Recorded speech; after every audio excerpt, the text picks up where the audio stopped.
Live from Super Soul Farm, this is Wisdom of the Sages, a daily yoga podcast with your host, Raghunath, and co-host and senior educator at the Bhakti Center in New York, Kaustubha Das. Welcome to the show, everybody.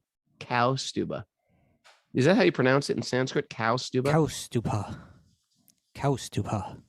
Are you being sarcastic? You asked me, I'm telling you. That's actually how you asked me the question, and then when I actually tell you. I thought you were just sort of like joking, like in a Sanskrit pundit sort of way. No. The first syllable is long. Right, cow. Check out Mara. Ha, and the last is aspirated with the huh at the end. Check out Mara's bandana today. Put it closer to the camera, Mara. It's it's pink, but it's got skulls. Like the naughty nerd that she is. The naughty nerd. Uh-oh, you got a new nickname, Mara. She grew up in a very nerdy life. And she's trying to step out. She's like, what can I do to step out? I've been pigeonholed as a nerd. I played I went to an all-girls school. What else was nerdy about her? She captain of the field hockey team. I gotta break private school on top of that. Dad went to Yale. How can I be more naughty? I'll get a pink skull. Not a black one. I'll get a pink skull and crossbones bandana. That'll be it. That'll make a statement. Anyway, welcome to the show, everybody. And it's a question day. Perfect questions. We try our best to answer from the Srimad Bhagavatam. Don't miss tomorrow's show. Gopal Chandra, a regular Zoomer, who is preparing to leave his body, actually. And in an ordinary situation, it's quite devastating. You can't pick something more devastating. We talk about it every day. The Srimad Bhagavatam gives you heavy truths about the temporality of existence. And then some days you find out, wow, now it's my turn. So he's going to tell about his journey. And I was sitting with him yesterday in the sun, and he looked at me and he goes, how fortunate are we, Raghunath? We are so fortunate. This is not something you expect to hear from a person who's about to lose everything material in his life, but it's the mood of the person who's taken shelter of the lotus feet of Lord Krishna. And that's why spiritual truth is not a good thing. Spiritual truth is a necessity for us all, because we're spiritual beings and we forgot. And our spiritual life, our yoga practice, is meant for us to remember who we are. And it helps us deal with this material, the material sinkholes, the material glue traps. And he's a beautiful example, and I'm really learning a lot from being with him. And so he's going to be live on our show tomorrow. Please check it out. Also, here's an announcement. Yeah. Ever want to live in an ashram? Welcome to Ashram Month at Super Soul Farm. Go to wisdomofthesages.com and click on Ashram Month. And the registration was down, and it's up again. And we got a bunch of registrations yesterday. So if you're thinking about, you can sign up for a week, 2 weeks, 3 weeks. That's all we have, 3 weeks. And it's not just an ashram. It's an ashram educational experience, like Kaustubha and myself did when we were young men. We would go to Vrindavan and just study for a month. And I can safely say that stuff has stuck with me to my adult life. Probably the best education I got.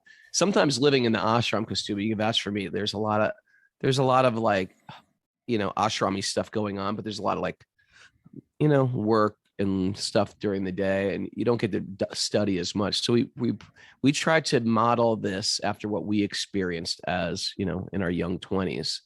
So if you're interested, space is extremely limited. You want to share about that, Kaustubha? How limited the space is? No. Just whatever. Just share something, because I'm taking up the whole. Well, I was also going to share that next weekend we actually are doing a retreat in New York City. That there's no spots open for what we're doing upstate that just precedes it, but there's spots open for the one in New York City built around the Rath Yatra parade. So for that, you also go to wisdomofthesages.com/events. Yeah, and it's going to be a good time. It's going to be a good time. Weekend. Yeah. Oh yes, it is. Yeah, I'm excited to see everybody. My kids are coming. All right. This is the anniversary when Tarun broke his leg. He broke his leg on anniversary Oh, God, on I Rath remember Yatra that. Day. That was remember? last year. That was last year. Yeah. Whew. The day of Rath Yatra. Whew. All right. Well, we got a bunch. Any other? Oh, look. Mara's going to the wedding to cater Yamuna Bihari and Leela Vrindavan's Are wedding. you there tomorrow, Mara? No, I'm only doing the food today. Oh, Today's wedding. She's doing I'm the going to try to get there. I'm trying to get there. that'd be But we want to Not- give them well wishes, Leela and Yeah. Yamuna Bihari. Wonderful Yeah. people, wonderful souls. people. Members of our other community. Mhm. And any other announcements, Mara? Yeah, for that New York City retreat, I think people have to go to the Bhakti Center website to sign up. Is that right? Instead of the Wisdom of the I think- Sages? Yeah. Oh, I good think you're point. right. Good point. I think you're Mara. right. Go to the Okay. Bhakti Center. Yeah, so bhakticenter.org to sign up for that. Okay. We have Bhakti Recovery Group meeting today at 9:30, and then Seth Lieberman is offering his Harmonium meetup group today at noon. Seth Lieberman. And All I got right. to tell you, I got to cut out quick today too, because. Oh, do you? Yeah. So do I. How about that? How do I? Cut out I got quicker stuff. than you. I got really important things I have to do. What are you doing? Oxford Studies, Raghunath. Oh, really? Okay, that's Yeah, interesting. it's a very exclusive group of scholars meeting to discuss higher Really? topics. Oh, really? Because I'm. What do you got? I'm meeting with a team of people about lawn care. Okay, So, that's important too. yeah, about mowing the lawn. All right. It's very highly educated landscaping department. Okay. You ready? Let's go with this, Prue. You wanted tough questions. You're getting on my case because you're saying you never get the tough questions. Here's a He's tough sending me question for you. softballs. He This is- lobs me softballs. Well, Raghunath's a dum-dum. He'll be able to handle this one. What instrument does Krishna play? What bird feather is in Krishna's hair, Raghunath? No, this is a hard question. It's serious. You ready? Hit me. This is coming from someone which all we have is P. P. P. Okay. Just the letter P, capital P. And other from California, sent in via Patreon. Mhm. P writes, Dear Mara, Kaustubha, and Raghu, as I dive deeper into my spiritual life, I've been thinking a lot about compassion and empathy. Ironically, I find myself in a romantic relationship with someone who, after a year, told me he can't have compassion and empathy. That blew me away because it's so foreign to me. I can't have compassion and empathy. I suppose that's a red flag. Yeah, right. Okay, continue on. It's a serious thing, though. It's like very interesting. I've met Like, people yeah. who are adverse to anything. Even if you talk about, what do you think about caring for animals because we shouldn't eat animals because they're living beings. I can't think of that. That's no. They just won't even go there. They just won't. But even that's like in response to a particular circumstance. But just to come out and straight out say, right, compassion and empathy are not part of how I operate. I was dating this guy for a year, and then he told me he's a demon. Yeah. Well, I mean, I'm sure there's someone that she has a deep affection for and so on. So, but it's sure. Who knows psychologically what he's experienced that's brought him to that place. Right. Okay. So she says that blew me away because it's so foreign to me. I'm an empath. And since I started listening to the podcast in the beginning of the pandemic, my empathy level grew and I wanted to keep on growing. When my partner told me that, I was very sad for him and tried to show him with actions ways to be more in tune with compassion and empathy. It turns out he doesn't care about it and tells me I feel too much. It made me very sad, and for a while I questioned if I was too emo.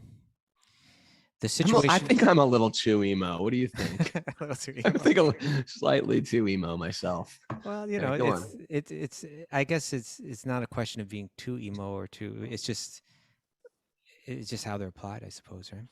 In any case, the situation got worse when I had a health scare and needed him.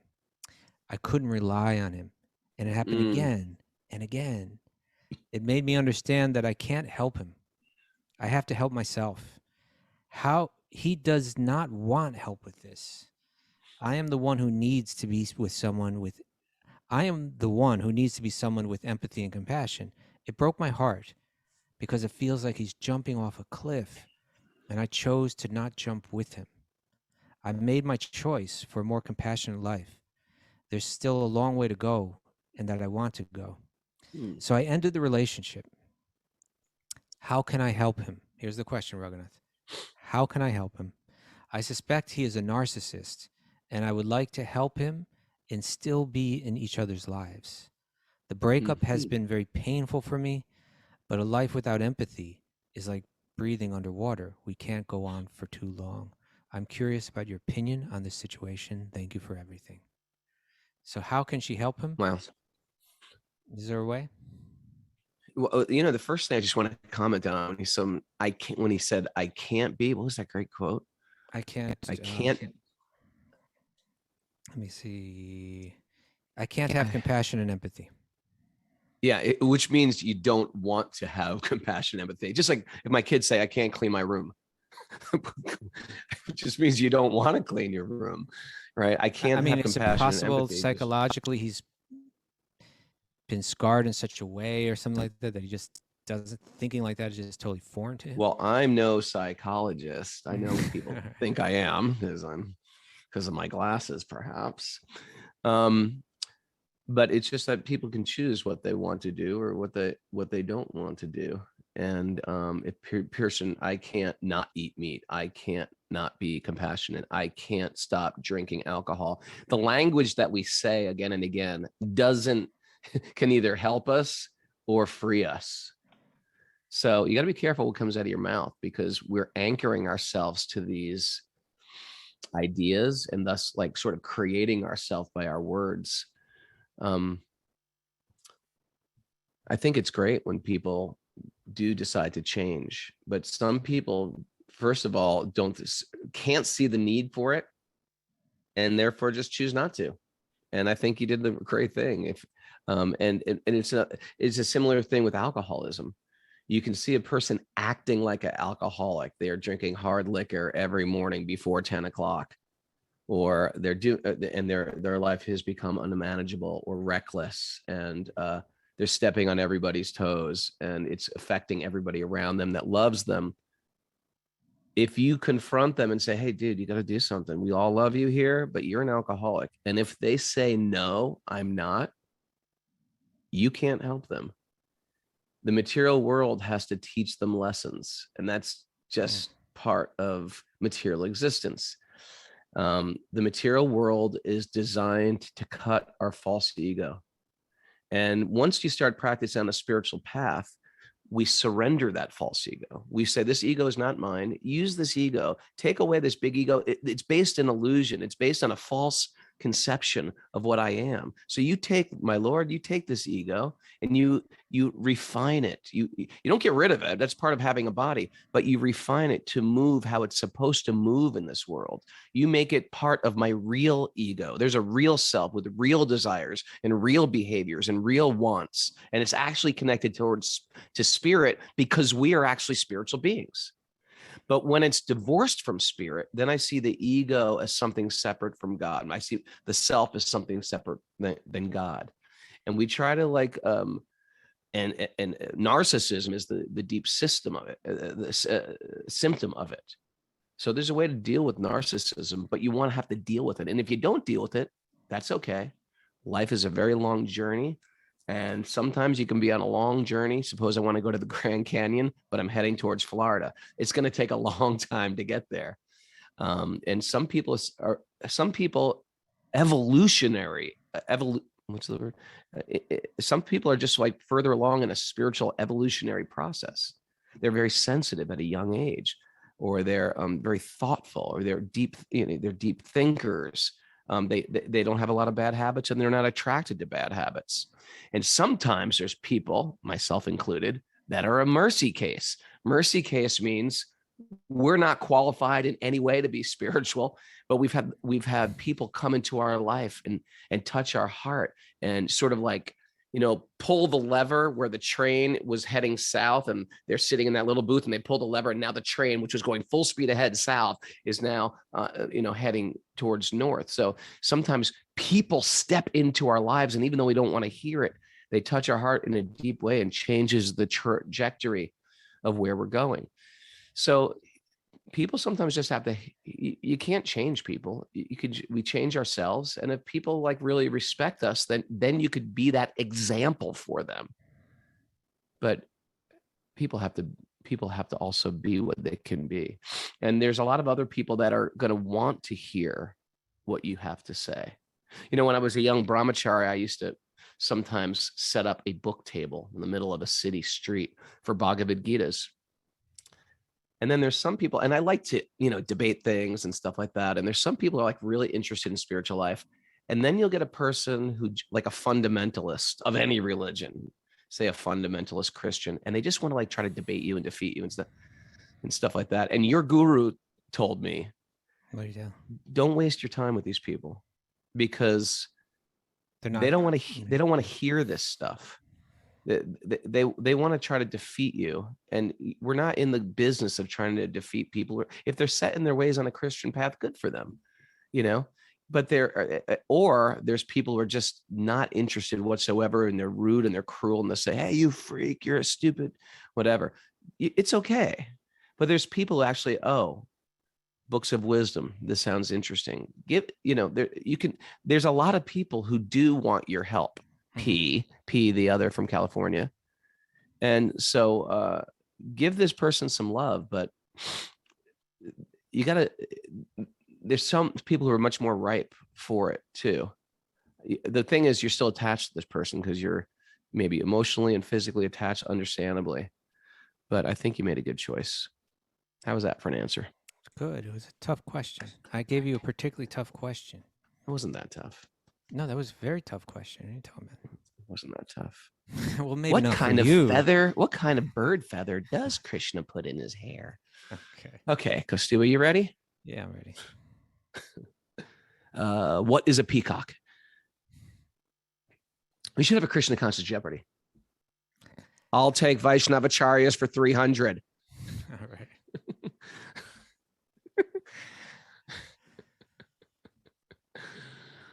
I'll take Kunz. Anytime you want to read this Kunz question. for 200. Go ahead. Kaustubha. I'm going to do it. I'm going to make a Vaishnav Jeopardy.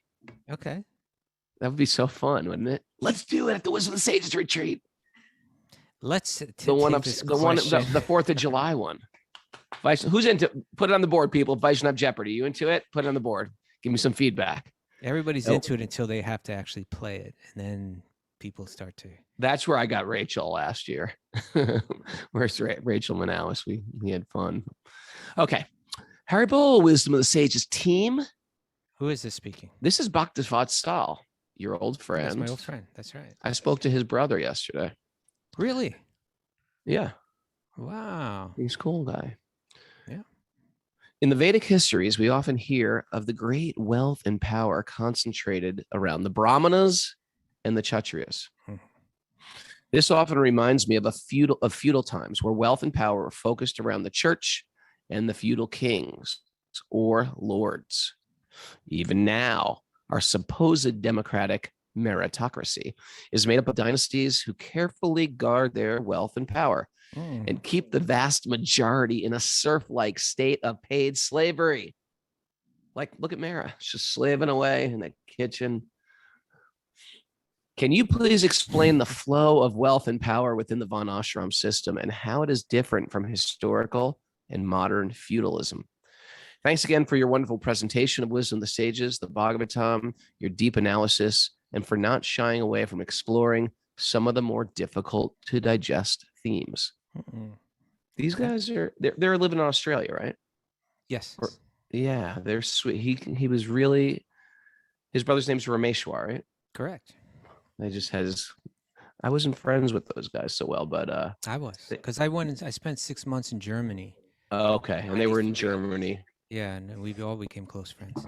These were guys who like gave their life to the ashram, and then I think sort of went their own way, and now they I think, and now having some like resurrection in bhakti, which is beautiful because they've given so much, and he's just saying he likes the approach we were taking on Wisdom of the Sages. It's very approachable, and thank you for being out there. And I just want to share that all those people that joined the ashram, they did so much seva. I just want to give great appreciation because it was like real selfless service for years of their life when they could have been, getting a law degree or a MBA or whatever, a black belt in jujitsu. And they're just like selfless service. I have great appreciation for those guys. And they were in Germany too, which, the ashrams there were like, they ran it like the military. Yeah, they ran it like the military there. Woo! And the two of them,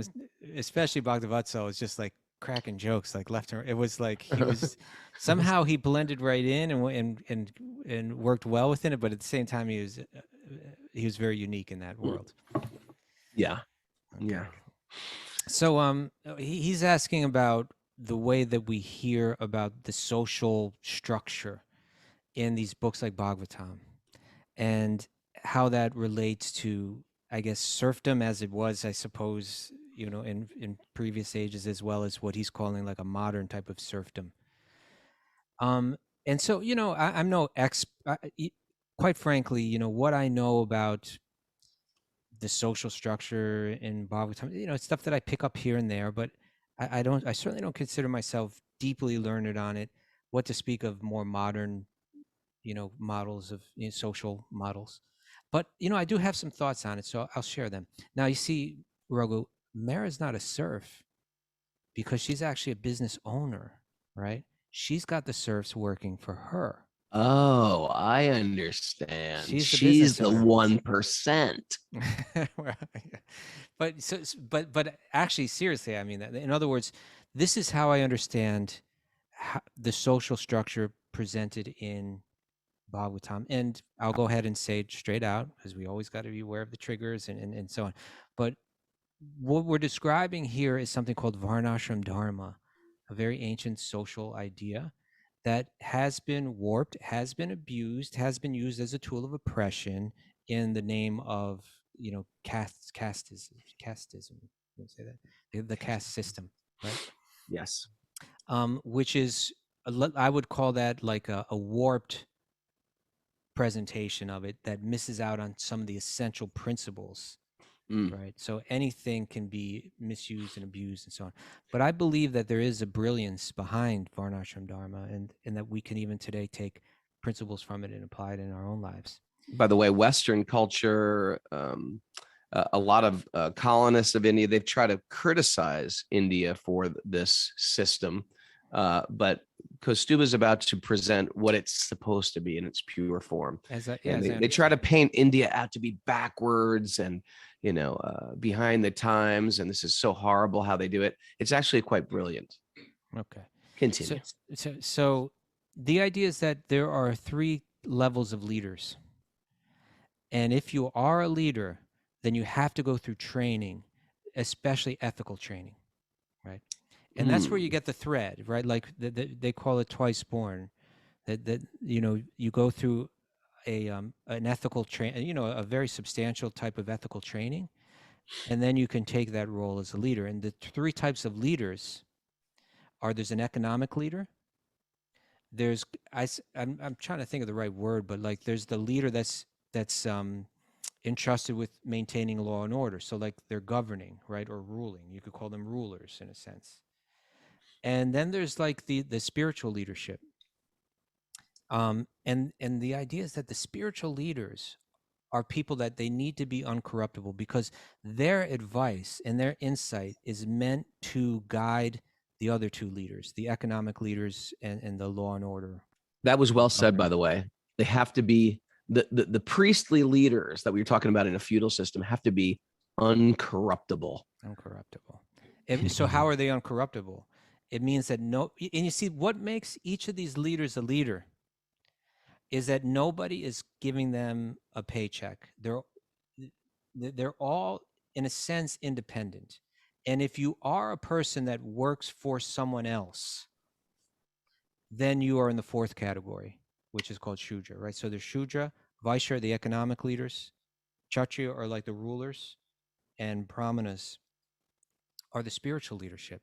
And the Brahmanas are, because they're uncorruptible, because they don't accept money from it. They live very simply, right? They live off the donations of people that respect them for their knowledge.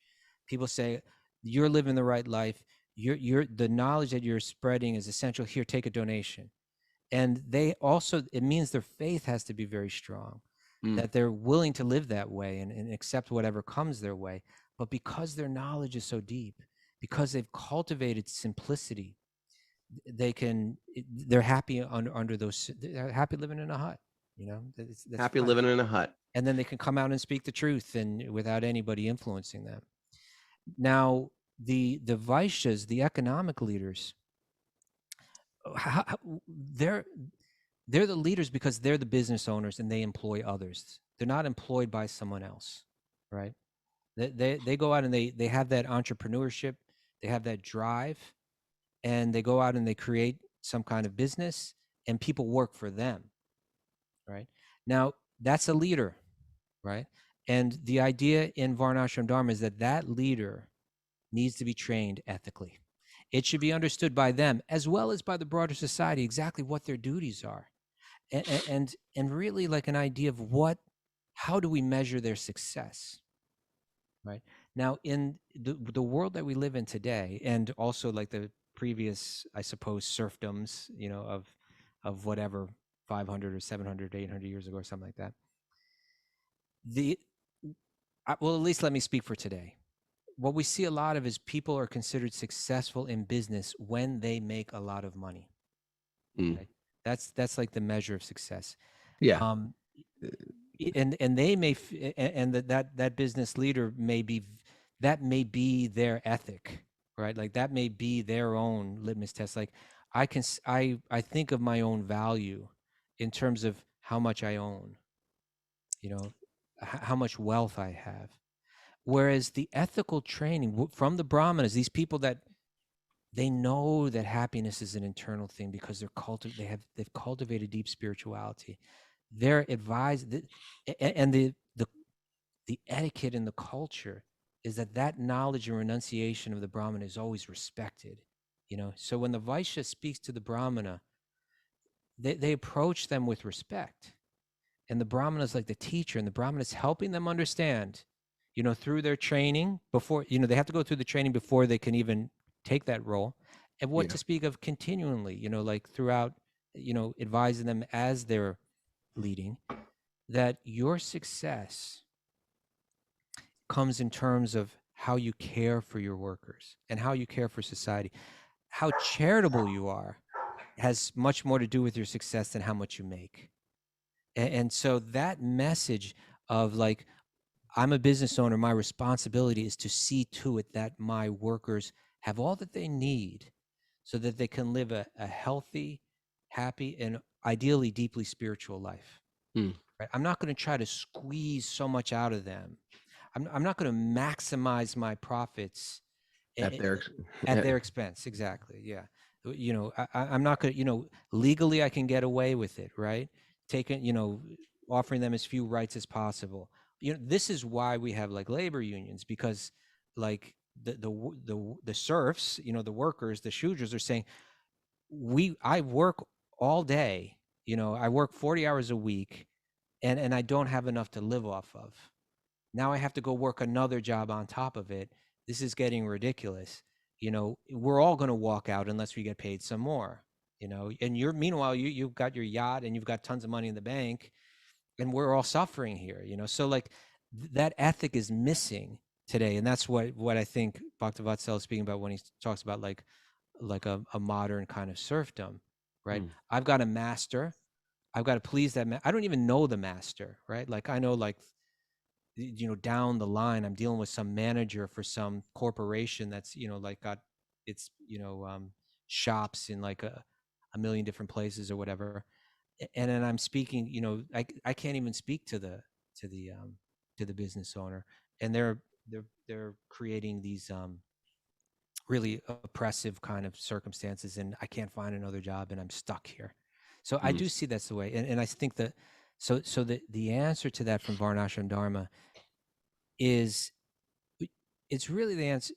This is my personal opinion, that whether you're conservative, whether you're liberal, whether you're communist, whether you're capitalist, whether you're socialist, whether, whatever your system is, it's not going to work unless people have a deep ethical sense, right? Particularly the leaders.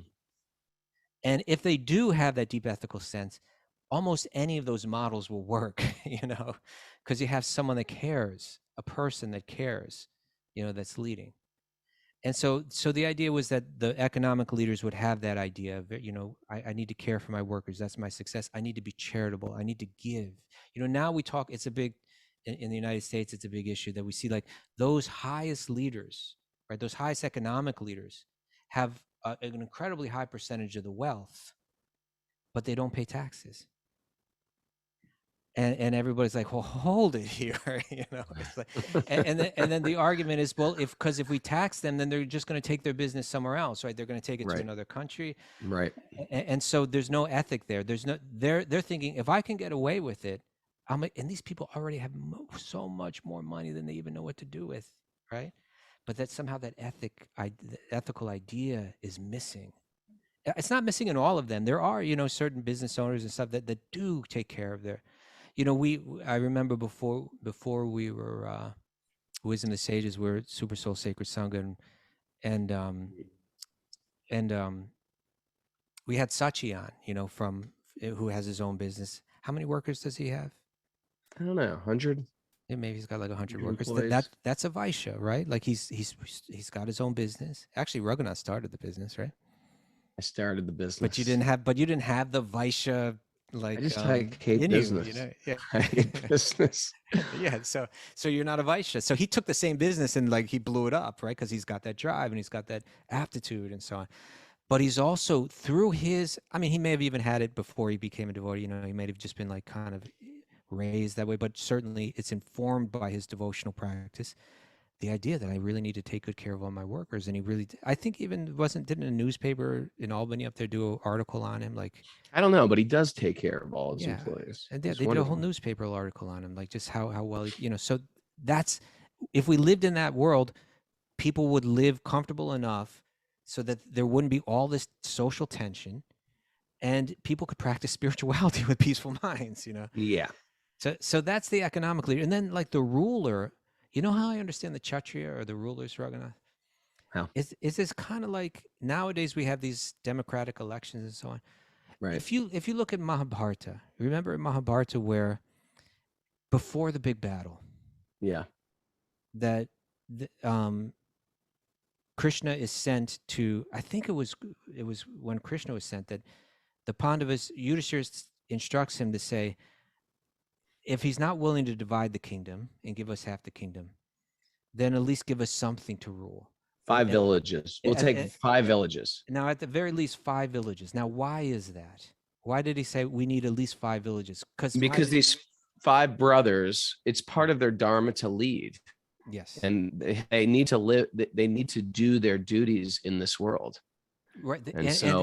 Yeah, just give us 5 villages. We don't want half the world, which is ours. Or, we're supposed to get the kingdom back. We don't have to take it back. Just give us 5 villages so we can continue with our duty. At least I can do my dharma, right? And for the ruler, how do they get money? Like the question is, how does each one get money? The Shudras get money. They get paid by their employer. Right? The Vaishyas, they go out and create their own business, right? And they employ others. That's how they make money. The Brahmanas, they live off the donations of others, right? And the Kshatriyas, the rulers, they tax the citizens. So, but who gets to that role? It's kind of like in those Western movies, how like there's some town out there in the middle of nowhere, and there's different kind of like posses that come through or whatever, different kind of like outlaws, groups of outlaws that come through town, and you're desperate. It's like, how are we going to defend ourselves? Or these Native American groups might come through and attack. So someone has to step up and put that badge on, right, and say, I'm going to be the sheriff. Right? And that person becomes the ruler. It's whoever's got the strength and the courage to take it up becomes the ruler, and they tax the citizens and they live off that. But okay, what's the ethic that goes along with that, right? Yeah, there's a different dharma for a king. There's a different for the dharma. Rulers, for the lords. Yeah. So the Pandavas, in a sense, are saying, if you don't at least give us 5 villages, we can't live out our dharma. We have no economic basis. We're totally, stuck, at least give us 5 villages. He said, I won't give you any. So the way that I understand the way that it's laid out in Bhagavatam and in these ancient books is there would be a kshatriya for a neighborhood and a kshatriya for a, a larger, for a city, and a kshatriya, and then, but ultimately, like, Yudhishthira was like the king of all the kings, right? Like, even there are kings for different kingdoms. And then there was like this emperor, and he was like the emperor. But like, you're a kshatriya, even if you're a kshatriya, you got some area of land that you're responsible for maintaining law and order and seeing that dharma is carried out. And again, and generally that person, they're strong physically, right? They fight, right? It's on the basis of their courage and their strength that they take the role of the leader, and they have the dharma to tax others, but they're also surrendered to the advice of the brahmana, right? And their aggressive nature, which is necessary for the protection of people, it becomes harnessed by the brahmana, who's saying, hey, there's no need for you to be violent right now. There's no need for war right now. Let's look at other ways to deal with this, as well as saying your duty is to care for your people. That's your success, not how much you can conquer, right? That's not the measure of your success. The measure of your success is that you're maintaining dharma in your kingdom, that people are living happily, that people feel cared for, that people feel protected, that you're willing to give your life and even die for this. Like, that's the. So these positions are always there in all societies, the feudal society, but you see them everywhere. It's just that when you exploit your particular position, that's when it gets problematic. Even in modern culture, when you take that position and exploit it, that's when it gets problematic. Yeah. Nityananda Chandra's mentioning they're also meant to be charitable too, right? Particularly to the brahmanas, right? And so actually to the citizens, they also give back to the citizens, to the needy, etc. Yeah, they have to make sure there are no needy, right? Like, that's your right. That's so. In other words, you have liberal and conservative principles playing in this, right? It's like it is a liberal kind of principle that, like, the government is responsible for the happiness of the people. It's not all on the people to economically, fend for themselves. There should be no needy within that, and the kshatriya is going to make sure that is taking place, and the brahmana is going to make sure it's taking place by advising the kshatriyas and advising the business leaders, and then there's a really high level of behavior and ethics demanded of all those leaders, right? It's not like it's just solely based on their aptitude for making money, or their strength to rule. It has a lot to do with their own nobility, and that becomes ingrained. It becomes and although it's not based on birth, and that's a really important point. It's based on one's quality, but often these qualities, they were fostered in a family. Yeah, that I see that how my family has been playing this role for generations, and the strength of that ethical, the depth of the ethic that they live by, one naturally is trained in that from their youth, and they understand it very clearly, and they feel like, my father, my grandfather, my great grandfather, they all followed this dharma and cared for others. It would be such a shame for me not to live with the same type of nobility. Family lineages of blacksmiths, of carpenters, of nobility, of kings, and therefore they were trained in that dharma. There was always the kid who was born into a king's family who was like, I'm not interested in this, or I'm not qualified to do it, and they wouldn't be selected even if they were next on deck for it. So anyway, good answer, as they say in Jeopardy. Good answer. So just to wrap it up. Family Feud, actually. Okay, but just to wrap it up. So my idea is like that's the system, right? The Vaishyas, they go out and make money. The Kshatriyas, they tax others. The Brahmanas, they live off donations. And the Shudras work for others, and they get paid. But the whole idea is that everybody shares one idea of dharma, one ethical kind of system. Everyone's bought into it. Everybody knows what the responsibilities of each other is, and ideally things can work smoothly that way. It's smoothly not only for like economically or socially, but all in support of like a deeper spiritual lifestyle. Already. All right. You ready for the next one? Yeah. Okay. This is coming from Ruri in Scotland. Ruri. Hey, Ruri. I think he's here today. Okay. So Ruri says, hey, I hope everyone's well. I have a question regarding prasadam. What is prasadam? Prasad, food prepared with love and offered with love. Mara, do you have that? Did Raghunath give you a painting of or a picture of Radha and Krishna in your? I did. Did you? I did. Do you have it in the kitchen? She No, doesn't. I put it at my house. It's Oh, supposed to okay. because he doesn't like the masks that I have hanging on the wall. Okay. So But he gave have me a you? picture to replace But that. have you been But I offering do everything? have, yes, and I do have a Okay, that was picture the of main Radha and thing. Krishna actually from Okay, India. there we go. Because we There we talked go. about There that we in go. one of these shows, right? Yeah, Okay, so we did. prasadam means that it's this. It's a ritual. It's an offering that when one cooks, they do it in the mood that I'm cooking as an offering, a loving offering to God, and that the faith. And it's written about in these ancient yogic texts that food once it's been offered, that it becomes deeply spiritually potent, transformative. Okay, so here's the question. He says there's a wonderful Sikh family near me that have started doing deliveries. What they make is considered prasad in the Sikh religion, as they offer to Guru Granth Sahib, which is the word of God in Sikhism. Do you know what Guru Granth Sahib is? The Grunt is a book. It's Yeah, the Granth book means a of, book. of the Guru. Yeah, like the book itself is seen as the Guru. Right. So we call the Srimad Bhagavatam the Grantaraj, the king of books. The king of books. Yeah. So the Guru Granth Sahib. So he's saying, and Sikhism is like a branch of it branched off of Hinduism, let's say. Yeah. About 500 years ago. Matter of fact, the Guru Nanak, was an associate of Lord Chaitanya. Oh, they met at least, yeah. Yeah, that they met. Yeah. Okay, so isn't that what an associate is? I mean, I guess no, because yeah, to mean that it might be like more extended associates, association. like lawyers that work together are associates, but yeah, they had met. They associated. Yeah, they associated. There we go. Yeah. Okay, It's so pretty interesting though. Out of all the people you meet, he met Guru Nanak. Yeah, and it's recorded in his biographies. Mm-hmm. Okay, so he's saying that at the Sikh family, they offer their food, and they apparently are delivering. And those Punjabis, they got some great cuisine, Raghunath. They got some good cuisine, the Punjabis. What do you like food? They got that batur roti and some rajma. Rajma. I'm not a Rajma fan personally. Oh man, give me some good rajma.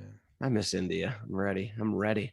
Okay, so he's saying they're doing they're offering their food, but they're not offering it to like Radha and Krishna like we do. They're offering it to this book, the Guru Granth Sahib. Now he's saying, can I consider this food prasad? Is it karma free in the eyes of, that's part of the idea, right? That there's karma for even killing the plant that you're going to eat and so on, and then taking that. But when it's offered to Krishna, that food becomes karma free. Would this food be karma free? Would this be seen as prasadam in the eyes of Krishna or a Krishna devotee? Thank you in advance, Raghunath. The beautiful thing about bhakti is you don't just say I love God, because God is like nuanced, and it becomes very, very unique for you. It's just like saying I like food, or I like women. Well, and okay, you like women, great. What kind of women do you like? Well, I like women who are thoughtful and kind and different color hair or whatever. We have a taste, but in general, I like women. In general, I like vegetarian food. So prasad is the same thing. It's like you can offer food to God, but in bhakti, we start to refine who our ishta, or who our worshipable deity is. I think, and it really sort of depends where you are, or who you are, and where you're at in your spiritual path. I'd much rather eat a home-cooked meal by my mother than eat at a restaurant. Why? Because there's love infused in the offering, right? I think for myself, there are certain people, there were great Vaishnava kings, like this King Maharaj Jai Singh. He would only eat prasad offered to the deity of Radha Govinda. You know, only that particular deity, like of Krishna. And only that particular deity. I only eat, and they make these vows for life. You know, he also had the vow, I will only drink, cook with, and bathe in Ganges water. And he didn't live anywhere near the Ganga. So he had Ganga water brought to him. This is like a real opulence if you're a king. Massive jugs of Ganga water brought to him. So depending on a person's like intensity and focus, they might just say like that, no, I don't eat food cooked by Sikhs offered to the Guru Granth Sahib. I only eat it offered to Radha and Krishna. I would eat it. I would eat that. I would eat it. I would call Uber Eats, call the Punjabi, search Punjabi, and get them to deliver that food cooked with love and offered to the Guru Granth Sahib. Now, maybe as now I'm just putting that out there, but maybe as I was refining my life more and more, I might get very, very focused. No, I mean, some people say like, I don't eat onions and garlic. I don't eat, I'm strict vegetarian, etc. But then they don't offer their food.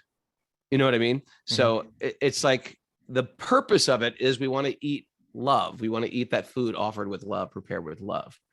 We can't forget the purpose behind all these things.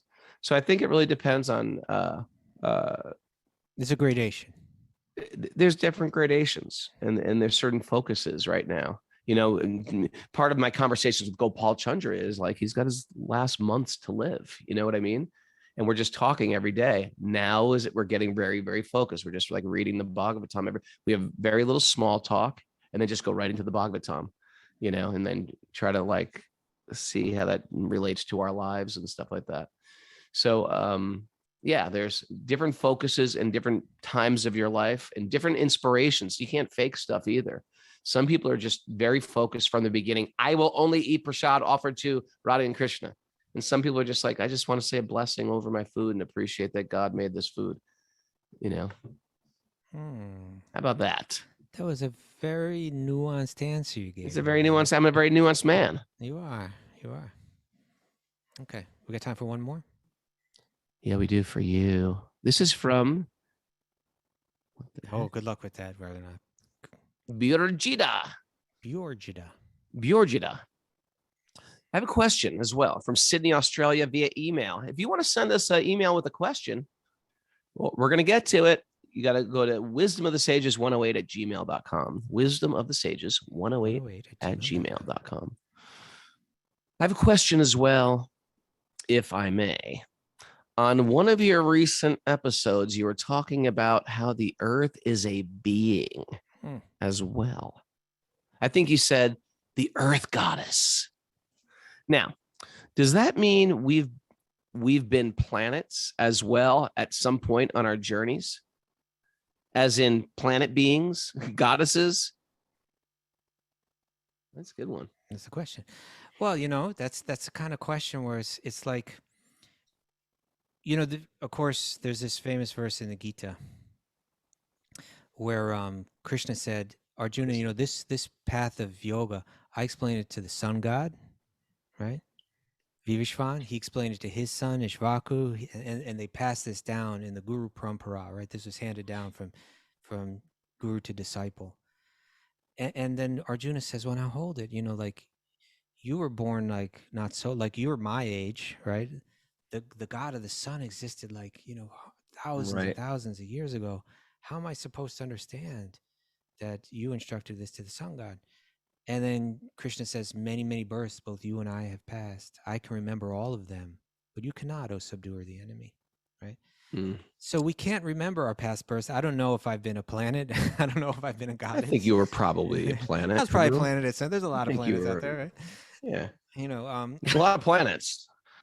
Yeah, but there's a lot of people too, you know, so it's like there's a lot of people, a lot more souls than there are planets. Well, you're doing very good in this life. Maybe in your next life you'll graduate to planet. Why don't you go ahead and give me this mood? I'll give you those blessings. May you be a planet. You're doing very good, and you may be a planet in your next life. But you know, we really can't, you know, mathematically, if you counted the number of planets in this universe and counted the number of beings, it's like it's a tough position to get. but mathematically, I don't know how many births I've been through either. You know, it's like it may be millions of births that I really don't know. You know, so have we been planets? Have we been goddesses? Have we been gods? We don't know. But in some sense, like we often hear it spoken about, like let's go ahead and assume that we have been, right? Let's go ahead and assume that we've been up, we've been down, right? We've been a worm, we've been a gnat, we've been a god, we've been a goddess, we've been the ruler of a planet. We've probably gone through up and down and up and down and up and down. So I can't say that we have or haven't. But what we know, let's focus on what we know, right? We know we've been going up and down, and we can assume that it's been for a very long time, and we've been through many different forms and so on. So we can think like that. I've been a god, I've been a worm, and still I haven't found satisfaction. So what's missing? What's wrong? And for that, we have to begin to look within and to look to these sacred texts and great teachers to help us figure it out. What's the way out? The more important thing is not where I've been, but it's what I'm going to do now and where I'm going to go. Nice. Best I can do with that one. I like that too. And it's 8:59, brother. And I've got important people to meet and talk about lawn care. Okay. I got important stuff to do too. So I may have to cut out a little bit early here. Like in a minute. Well, we got to say our goodbyes to everybody. Hey, I want you guys to check out the Cytology podcast. I was interviewed yesterday. There's a link on my stories. We got to get this guy on the show. Cytology is Sattology, but go to Raghunath Yogi and you click on my stories. I was interviewed by the spiritual scientist, Raghunath, and that one just came out too. Well, let's hear about it. Give me the link, brother. I don't know the link, but he's got that monk. I think if you go to YouTube, Chaitanya Charan, I think that's his channel, and you'll find it there. Chaitanya Charan. How do you spell Chaitanya in that? Sometimes they spell it different ways. Chaitanya, Chaitanya Charan, Charan. Well, all right. Well, Laura Marco, good luck with your tattoo. Sometimes they don't come out good. And, right? You're like, do you care to show us any? What? What happened? That wasn't. Are you talking about the Heckle and Jekyll one? Come on, man. I thought you. That's an offense. You called it that. That's an offense. It's Garuda. It's okay. Garuda. Is it Garuda? Yeah, it's Garuda. And then I got it back, and Paramananda said, "Oh, you got Heckle. When are you going to get Jekyll?" That's an offense, Paramananda. That's an offense, Paramananda. That's the Sri Garuda. Offense to Sri Garuda. Thanks everybody for joining us. It's a beautiful day today. Tomorrow, Gopal Chandra is going to be here live with us for our interview day. Talk about when there's no material hope. What do we do? Great subject great subject. It's all coming down the pike for us. The material world.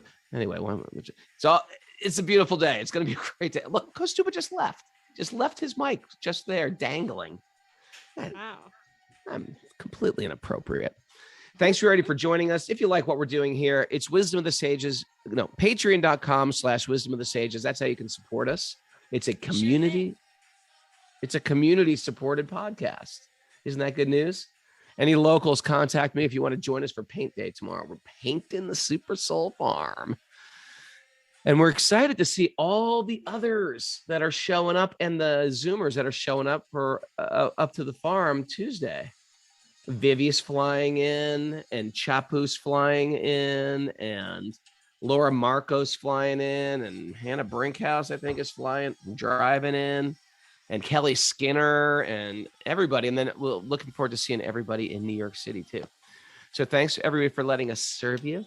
And it is a beautiful day for a beautiful day. Check out that Cytology podcast on my Instagram.